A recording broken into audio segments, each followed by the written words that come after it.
Hey, Kurt the boat doctor. Out here in this beautiful, now this did right, just as good as I thought it would.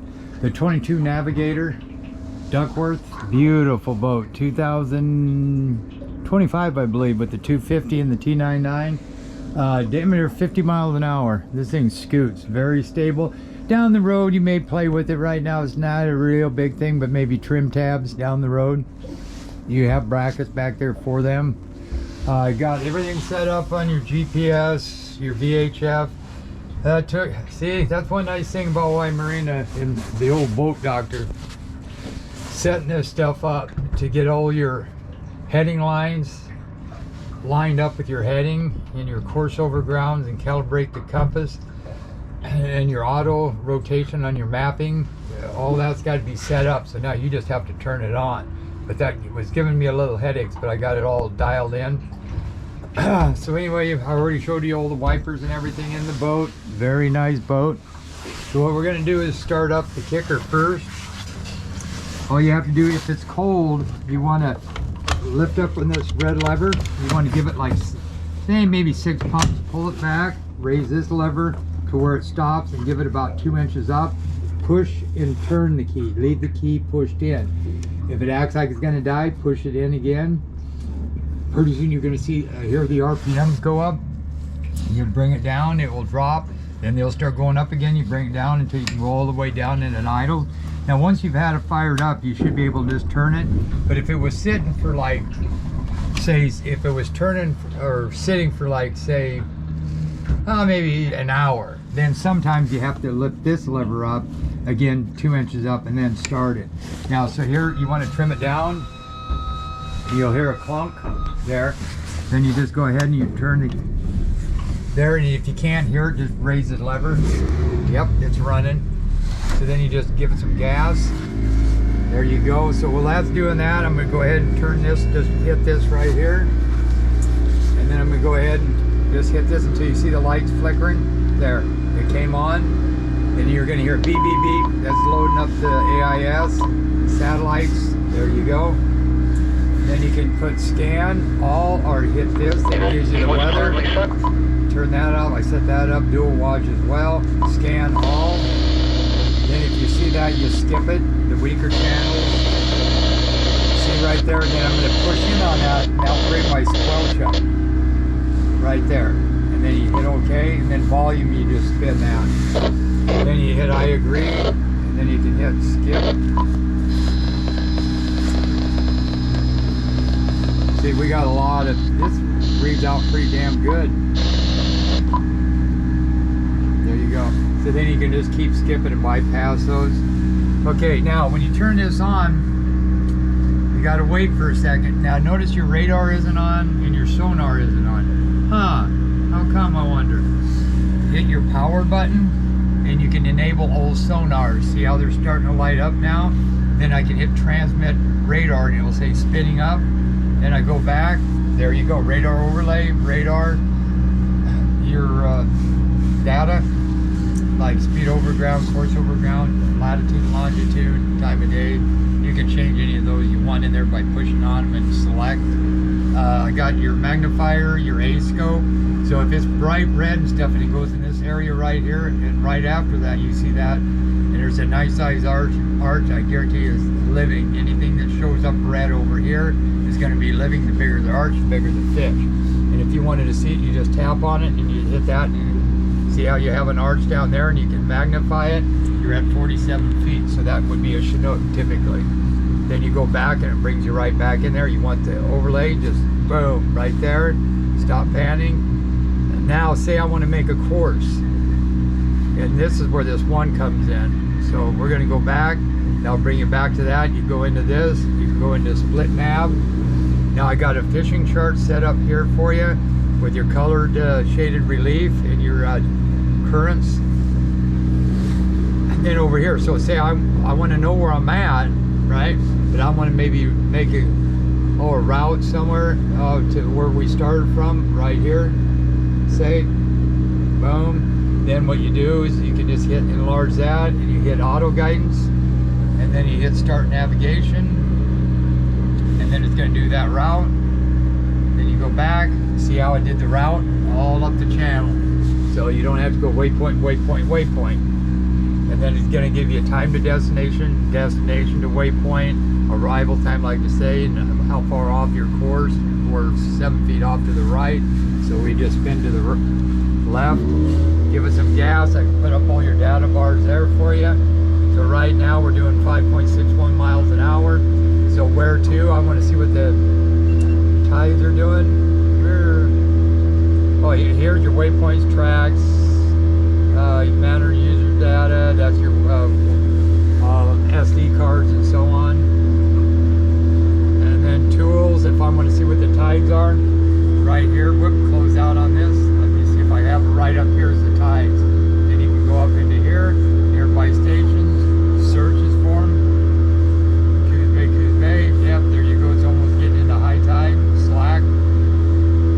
So then you hit the menu again. You can get a combo like what I had here. Now I got my side view, clear view, traditional, GPS. And then say on this one now, since I've got all fishing hooked up on there, then I hit that, hit options, change chart, go to fishing chart, and that gives you your colored right here on your shaded relief. So green's good, yellow, start getting out of there. That's a warning. Yellow, you better hightail it out of there, and all your currents and stuff is in that one. So now you're set on that one. Now if you want to go to radar, you go to dual range. And I got one quarter mile, 1.5 mile out.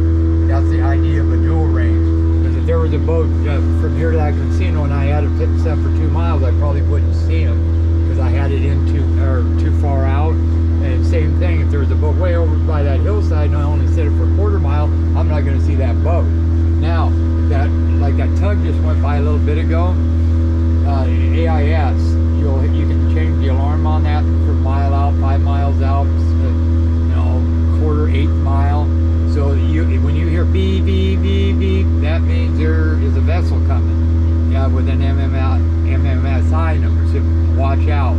Because it's coming. Then you can always check your radar and your GPS with the radar overlay. And let me see, charts is right in here. Then you got 3D with surface radar, which is kind of cool. And so then we got to go back here, and then we go into and I'll show the person that buys the boat all this stuff. We'll go back into this one that gives me everything I need right there. And there's my route. I just follow that. We're doing 6 miles an hour. So then what I do sometimes is I leave this going right here, then I'll start up the main, then I'll just put it in gear, then I'll shut this one off, turn it off, trim it up. That way I can keep a straight line without, like say, the wind blowing me over. Give it some gas. There you go. Now the wash down, see there's water back there. See if I can't pump some of that out. Anyway, the hose behind the wash down hose there's where you screw it in, the hose behind it is actually loose. It needs to be tightened up. Live well did work, but it comes off the same Seacog valve. And I had to turn on the wash down for a second to get it primed. But if I would have left that live well going on over there, I would have still had water because it feeds that wash down hose as well. So for right now, that's something they got to fix. Real spunky boat, by the way. I'll just kind of, I don't want my stuff going flying. Here's your trim right here. Hours. Wow, this thing's quick. And it gets right up. Got a little wind noise right there. Yeah, this is good cruising speed, 31 miles an hour. That's 3,700 RPM. Now I'm going to start trimming it until it's easy to steer to the right and left. Whoa, man, this thing's got power. 40 miles an hour. And I'll get it up to about 5,900 on the RPM. 44 miles an hour, trim it up some more. 44, 45, 5,900.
This is a 2005 22 nav Duckworth with the 250, and it's got plenty of power. Man, you hit it like, oh, look at that. It almost does a, whoa, it does a wheelie. All right, Boat Doctor out.